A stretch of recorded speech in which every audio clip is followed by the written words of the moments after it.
Salut à tous et bienvenue sur Sensillage. Aujourd'hui, comme je vous l'avais annoncé il y a quelques jours, je vais vous faire une vidéo hommage à la ligne Angelman de Thierry Mugler. Cette ligne qui a débuté en 1996 est composée par Jacques Uclier, évidemment. Donc cette ligne s'est étalée de 1996 à 2019. Cette ligne est désormais discontinuée. Et c'est bien dommage parce que c'était une ligne iconique de ces années 2000.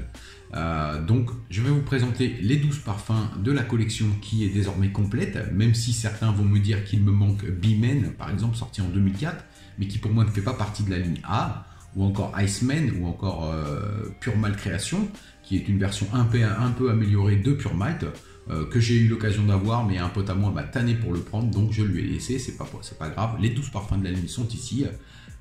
Donc on va commencer par le premier, à tout seigneur, tout honneur. Ils sont classés par ordre chronologique en fait, année de sortie. Ok, donc commençons avec l'original Angelman de 1996.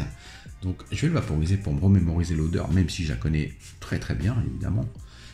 Donc Angelman de 1996, créé par Jacques Uclier, va donner la base, le socle à tous les flanqueurs de la ligne Angelman. Donc c'est un parfum qui est extrêmement sucré, qui est très complexe, un des parfums les plus complexes que moi j'ai senti. D'ailleurs j'ai mis du temps avant de l'apprécier, j'ai mis au moins 2 ans. Parce que je l'ai eu quand il est sorti en 1996 et je comprenais pas ce parfum. Et en fait, quand le nez se développe et tout, et qu'on sent de plus en plus de parfums et qu'on s'y intéresse, on trouve finalement pourquoi ce parfum est si unique et magnifique, fantastique parfum. Donc, il va donner la base de toute la ligne. C'est un parfum qui a de la lavande, du patchouli, il a du caramel, il a du café, de la vanille, de la fève de tonka, de la menthe, du miel, il a du musc aussi. Donc c'est un parfum d'hiver, purement hiver, qui a des performances monstrueuses. Et donc, dans tous les flankers, on va retrouver de ces éléments, de ces notes qui font le premier Angelman. Donc, cette version, c'est la version Metal Case, la boîte en métal. Normalement, vous pouvez toujours trouver la version originale qui est vous savez, les boîtes en caoutchouc, comme les autres en fait, avec le jus bleu. Ça, c'est un jus vert, boîte en métal, c'est une édition spéciale de 2011, qui est plus puissante que les versions actuelles d'Angelman, même si les versions actuelles sont déjà bien assez puissantes, croyez-moi. Donc voilà, c'est celui de 1996, et Angelman est un des 2 parfums Mugler qui n'est pas encore discontinué, mais ils vont l'être très bientôt. Ok, c'est la première création de Jacques Uclier en 1996. Après, il a fallu attendre jusqu'à 2008, donc 12 ans, pour que sorte Pure Coffee. Alors Pure Coffee, c'est un parfum de la ligne qui est très dur à trouver. Je l'ai eu il y a un mois, peut-être un mois et demi, et c'est un parfum extrêmement dur à trouver, déjà parce qu'il est ancien, que c'est une édition limitée, et que les prix, si vous le trouvez, c'est sur eBay, est très cher. Donc Pure Coffee, il va garder évidemment cette base patchouli qui est la signature Mugler. Il garde le musc, il a du bois de cèdre, donc il va donner un côté boisé, il a du vétiver et il a une superbe note de café. Donc cette note de café donne quelque chose de spécial, il a de bonnes performances. C'est un parfum évidemment automne-hiver. La plupart des parfums que je vais vous montrer dans cette ligne sont des parfums automne-hiver. Il y en a qui sont plus un peu dédiés printemps-été, je vous dirai lesquels exactement. Mais en fait, ce Pure Coffee est un très bon parfum Mugler avec une touche de café, ce qui le rend particulier. Bonne performance, rien à signaler, bon parfum. 2008, par contre, très dur à trouver. Et en 2009 est sortie une des superstars de la ligne, qui est Pure Malt. Alors Pure Malt est sorti en 2009. Évidemment, il a cette base Angelman, toujours le patchouli, toujours le café, la vanille, mais il a aussi des notes fruitées et il a une grosse note de whisky. C'est un parfum très bousy qui va ajouter de la tourbe aussi. Donc moi, je suis pas un gros fan des parfums bousy, mais j'aime beaucoup Pure Malt. Évidemment, il fait partie de mes 5 Mugler préférés, on va dire même 4. Même si je sais que pour beaucoup de gens, c'est le numéro 1. Il y a beaucoup de gens qui aiment beaucoup Pure Malt, ce qui est logique, hein. C'est un très bon parfum, bonne performance. odeur unique, la base Angelman, plus ce côté boozy, whisky. Alors il y a une légende qui dit que Mugler, quand il a sorti Pure Malt en 2009, il a déposé un brevet pour faire vieillir le parfum en fût de chêne en fait, comme on fait pour les whiskies. Et la légende dit qu'il aurait laissé le parfum en fût de chêne pendant 8 mois. Alors, je ne sais pas si c'est vrai ou pas. En attendant, la vérité c'est qu'il a vraiment déposé un brevet pour ça. Alors est-ce qu'il l'a fait après? Je ne sais pas. Mais Pure Malt est un très très bon parfum de 2009 et une des grosses superstars de la marque. Puis en 2011 est sorti Pure Havane, qui personnellement est mon flanqueur préféré de toute la ligne. J'adore Pure Havane. Alors Pure Havane, c'est, si vous voulez, c'est pareil, il va garder la base patchouli, il a de la vanille, il a, qu'est-ce qu'il a encore, du cacao, il a une touche d'ambre, et il a surtout cette note de tabac, sorte de tabac à pipe, pas tabac à pipe, mais tabac à cigare, on va dire. Sorte de cigare cubain, vous voyez, qui va vous donner un côté cerise aussi qui est très très agréable, et tout ça est supporté par du miel. Donc Pure Havane pour moi c'est la vraie beauté de cette ligne. C'est un parfum fantastique qui a de bonnes performances, qui a inspiré Naxos de la marque Kirchhoff, qui est une version niche de Pure Havane, mais honnêtement je préfère celui-là. Pourquoi? Parce que pour moi Naxos est un peu trop lisse et trop poli, trop parfait quasiment. Celui-là a des petites imperfections, a un côté plus rugueux que moi j'apprécie. Donc, et puis c'est l'original, hein, tout simplement. Hein. Pure Havane est l'original, et donc voilà, j'adore Pure Havane. C'est mon Mugler préféré. Il est sorti en 2011, toujours créé par Jacques Luclier, qui a créé toute la ligne, à part. Oui, il a créé toute la ligne, peut-être je crois qu'il a été assisté sur un parfum, oui je vous dirai lequel c'est après. Donc Pure Havane est un parfum magnifique. En général, les gens, quand on leur demande quels sont leurs Mugler préférés, ou c'est Pure Havane, ou c'est Pure Malt que je vous ai présenté juste avant. Donc voilà, c'est tout à fait justifié. J'ai 2 autres bouteilles de Pure Havane qui vont arriver le mois prochain, que j'ai commandé avant qu'il soit discontinué. Il a été discontinué il y a 3-4 mois. Donc celui-là, j'aime autant vous dire que dans 1 an ou 2 ans, il va coûter une blinde. Alors, toujours en 2011, est sorti ce parfum-là. Alors, ce parfum, contrairement aux autres, à la plupart des autres parfums de la ligne, il ne s'appelle pas Pure. Okay, c'est un parfum qui a été créé dans la perspective de faire un parfum donc avec la base Angelman, mais qui aurait un côté culinaire en fait, un côté cuisine culinaire. Et donc ce parfum, il s'appelle le goût du parfum. Ok, ça veut dire ce que ça veut dire, le goût du parfum. Donc, mais dans la communauté, on l'appelle Pure Chili. Ok, donc il a gardé, il a des éléments évidemment de l'Angelman de base. Il a bien sûr le patchouli qu'on va trouver quasiment partout. Il a aussi de la lavande, il a de la menthe, il a de la vanille, de la fève de tonka, et il a une note de piment. Ok. Donc ce parfum est très spécial parce qu'il a un côté foodie, comme on dit en anglais, un côté foodie, comment on peut dire ça? Ouais, un côté cuisine, culinaire, quoi. Ok, donc ce parfum, alors moi ça me rappelle beaucoup, moi qui vis en Asie, ça me rappelle beaucoup la pâte de curry qu'on utilise, ou la pâte de piment qu'on utilise dans la nourriture thaïlandaise, dans les plats. Ça me rappelle beaucoup cette odeur. Alors il a une grosse note de café aussi, et c'est marrant parce que l'odeur, vous avez l'impression que c'est une odeur de café très épicé en fait avec le piment, et c'est une odeur assez spéciale qui ne sera pas pour tout le monde évidemment, mais alors après les gens dans les pays européens et aux États-Unis, je ne sais pas si ils ont ce genre d'odeur dans leur cuisine, je pense pas, peut-être en Amérique du Sud probablement, mais nous en Asie c'est une odeur très familière. C'est pour ça que j'aime beaucoup ce parfum qui est à part. C'est Pure Chili, le goût du parfum, sorti en 2011, édition limitée, très très dur à trouver, extrêmement dur à trouver aussi, celui-là il est très rare. Donc c'est un très bon parfum avec de bonnes performances, une belle base Angelman avec des caractéristiques propres à lui-même.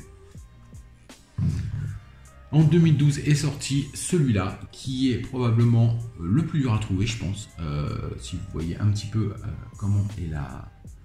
Vous voyez comment c'est? En fait, il s'appelle Pure Laser. Donc celui-là, avec l'étoile noire, c'est une très très belle bouteille. Donc Pure Laser est sorti en 2012. Alors c'est un parfum qui se rapproche aussi de la base Angelman. Il a le patchouli, il a le caramel, la vanille, il a le miel, il a aussi de la lavande, il a les notes fruitées, il a du café, il a de la fève de tonka et il a aussi une grosse note de cuir qui va durer du début à la fin de la fragrance. Celui-là, vous ne pouvez pas l'esquiver dans la fragrance, la note de cuir va durer du début à la fin et ce n'est pas un cuir du genre Tuscan Leather, c'est un cuir un peu plus rugueux qui est plus animalique. Je pense que pour certaines personnes, c'est probablement le parfum le plus dur à porter de la ligne. Il a d'excellentes performances, les performances sont fantastiques sur Pure Laser. C'est un parfum purement automne-hiver, très masculin, extrêmement masculin, très très beau parfum, belle bouteille et très dur à trouver. Okay, Pure Laser de 2012. Toujours en 2012 est sorti celui-là qui s'appelle Pure Shot. Alors, Pure Shot est sorti en 2012 et c'est le premier parfum de la ligne qui n'est pas spécialement dédié à l'hiver. Pourquoi? Parce que Pure Shot a un côté très aromatique, un côté frais et aussi vert qui fait penser à les fragrances un peu aromatiques fougères d'antan en fait. Et moi j'aime beaucoup ce parfum. Donc il a toujours le patchouli évidemment, il a la note de menthe, mais il a aussi de la baie de genevrier, il a de la cardamome et du séquoia. Donc c'est un parfum qui... Bah tiens, regardez, je viens juste de faire attention. Voilà, voyez, boisé, frais, épicé, voilà, menthe glacée, baie de genevrier, poivre blanc, bois de séquoia, patchouli. Donc voilà, ce que je viens juste de voir sur le testeur, c'est vrai qu'il y a ça. Donc voilà ce que je vous ai dit à peu près. Donc c'est un parfum qui est plus pour le printemps-été, même si on peut le mettre jusqu'à l'automne, début automne sans problème. C'est un parfum, comme ils le disent exactement, qui est frais, qui est épicé, qui a un côté boisé, un côté vert, aromatique. C'est un très très beau parfum qui n'est, moi je pense pas assez apprécié à sa juste valeur.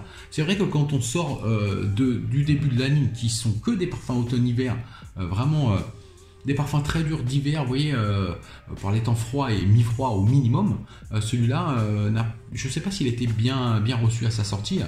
En tout cas, son nom c'est Pure Shot, il a été changé après pour Pure Energy. Le nom a changé parce qu'en fait, le visage de la campagne publicitaire, c'était un ex-champion olympique paralympique qui n'avait pas de jambes, qui courait avec des prothèses. Et donc c'était lui le visage de la campagne publicitaire en 2012 quand est sorti Pure Shot. Et ce brave garçon a défenestré sa compagne, donc il a été accusé de meurtre. Donc Mugler a immédiatement changé le nom parce que Pure Shot, Pure Shot ça fait tir quand même. Le mec il a buté sa femme au flingue, donc Pure Shot ça fait un shot c'est un tir en anglais. Donc ils ont changé le nom du parfum pour Pure Energy, qui est le même parfum, juste le nom a changé. Et donc ils se sont séparés de cet ancien champion paralympique qui a fait parler de lui dans les faits divers. Donc Pure Shot de 2012, très bon parfum, j'adore ce parfum. 2014 est sorti celui-là qui pour moi est un de mes préférés. Si mon premier est Pure Havane, probablement le deuxième est Pure Wood. On va dire les trois premiers seraient Pure Havane, Pure Wood et l'original. Pure Wood est un parfum fantastique. Regardez. La bouteille, vous voyez, ça fait un peu bois et tout. Bon, c'est en plastique évidemment, mais ils ont essayé de faire un petit effet, c'est sympa quoi. Donc Pure Wood, si vous aimez les fragrances boisées, prenez la base Angelman, patchouli, il a de la vanille, il a le café aussi. Par contre, il a un côté boisé, un peu aromatique parce qu'il a du cyprès. Il a surtout une très très grosse note de bois de chêne. Donc ce parfum est une tuerie pour moi, une tuerie atomique. C'est un parfum plus automne. En hiver aussi, on peut mettre même soirée printemps, pas de problème. En général, les Angelman, ce sont des parfums de soirée plus par temps froid, sauf le Pure Shot que je vous ai présenté, la bouteille blanche, qui est un parfum plus de journée, un peu plus de journée. Celui-là reste un parfum de soirée, automne, printemps, hiver. Bonne performance, très très belle odeur, une des plus belles odeurs de la ligne. C'est Pure Wood, il est sorti en 2014. On peut le trouver de temps en temps celui-là, parce que c'est pas le plus vieux, mais il est évidemment discontinué et si vous le trouvez, le prix va être élevé, c'est sûr et certain. En 2015 est sortie une autre superstar de la marque qui s'appelle Ultra Zest. Donc Ultra Zest, c'est le deuxième parfum Mugler qui a été qui est spécialement, enfin Pure Shot et plus printemps-été, voire automne. Celui-là, il est vraiment printemps-été. Donc c'est un parfum. Alors celui-là, Jacques Leclier a usé les services de Quentin Biche pour l'assister dans ce parfum. Je crois que c'est le seul parfum où il y a quelqu'un qui a été invité à développer avec Jacques Leclier un parfum de cette ligne-là. Donc Quentin Biche a évidemment participé à ce parfum. C'est un parfum qui a, il a gardé la menthe, le café, évidemment le patchouli, la vanille.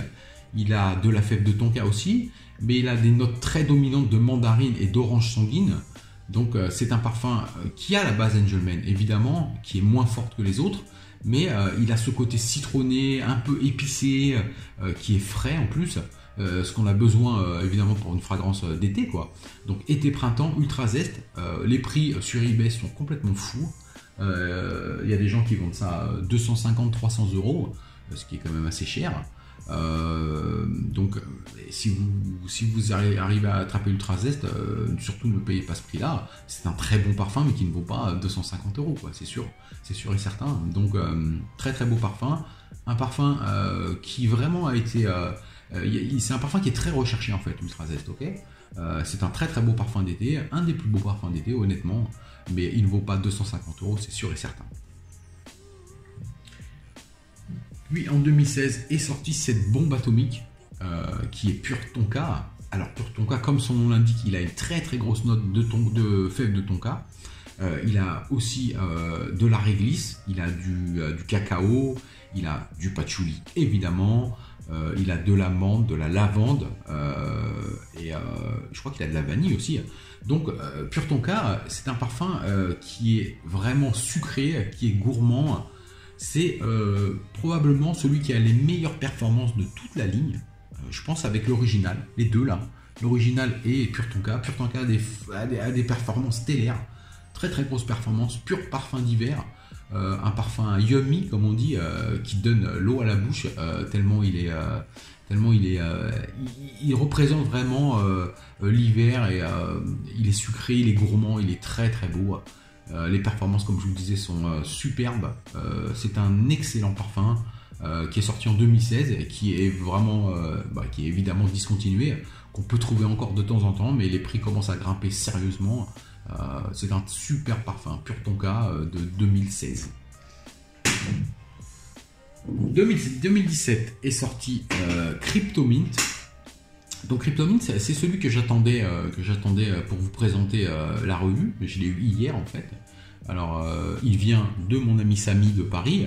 Vous savez, Samy dont je vous ai parlé dans d'autres vidéos, qui a des parfums discontinués.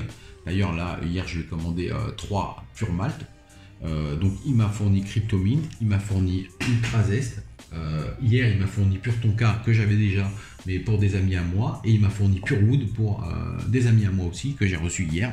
Donc Samy est capable de trouver des parfums discontinués très durs à trouver, pas seulement Mugler mais d'autres. Si vous voulez le contacter pour voir ce qu'il a, si vous avez d'éventuelles requêtes à lui faire sur des parfums discontinués, vous pouvez m'envoyer un message sur Chris Pouquet sur Messenger. Et je serai heureux de vous répondre et de vous donner le contact de Samy. Donc Cryptomint, créé en 2017. Alors Cryptomint, mint évidemment c'est menthe, donc il a une très grosse note de menthe. Et en plus il a évidemment le patchouli, il a gardé le café, qu'est-ce qu'il a gardé encore? Le chocolat, la fève tonka, il a quoi encore? Il a la vanille il me semble. Donc ce parfum est plus, il a un côté aromatique, vert épicé aussi. Et alors ce qui est marrant, c'est que il me fait penser bizarrement, alors que lui a une note de menthe et Ultra Zest a une note d'orange sanguine et de mandarine, les deux me rappellent un peu la même, ils sont un peu dans le même délire. Alors moi je suis pas un gros fan de menthe, mais je suis très surpris par Cryptomint que finalement j'aime beaucoup.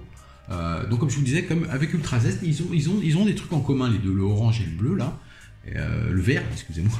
Et donc c'est un très très bon parfum, printemps-été aussi, très très beau, rafraîchissant, super parfum qui est sorti en 2017. C'est l'avant-dernière sortie de la ligne Angelman. Donc très très beau parfum qui commence à être très cher aussi. Donc si vous voulez l'acheter, ben ça je l'ai eu par Samy à un bon prix. Donc si vous intéresse, vous pouvez lui demander éventuellement. Et le dernier sorti en 2019, la boîte bleue. Donc c'est Ultimate, donc le nom voulait tout dire. Ultimate ça veut dire ultime, donc ultime ça veut dire quoi? Le dernier normalement. Donc en 2019 est sorti Ultimate. Alors les gens, les puristes de la ligne Angelman ne sont pas contents de ce parfum parce qu'il a beaucoup moins de base Angelman. C'est un parfum qui s'assume par lui-même en fait. Donc il a très peu de notes de l'original Angelman, mais c'est un parfum qui est quand même intéressant, qui est versatile. Un parfum aromatique, boisé.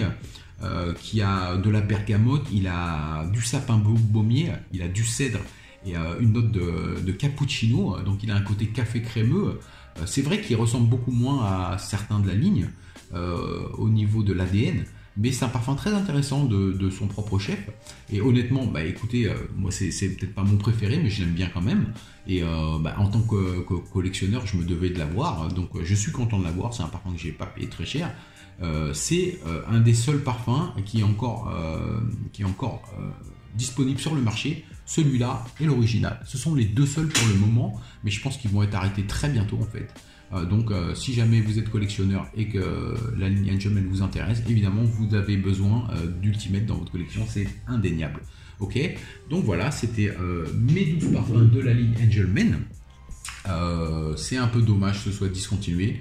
Moi, ça me fait de la peine parce que c'est une ligne qui me berce depuis, depuis les années 80, milieu des années 90. Donc voilà, une ligne à qui on va dire au revoir. C'était un tribute, comme on dit en anglais, un hommage.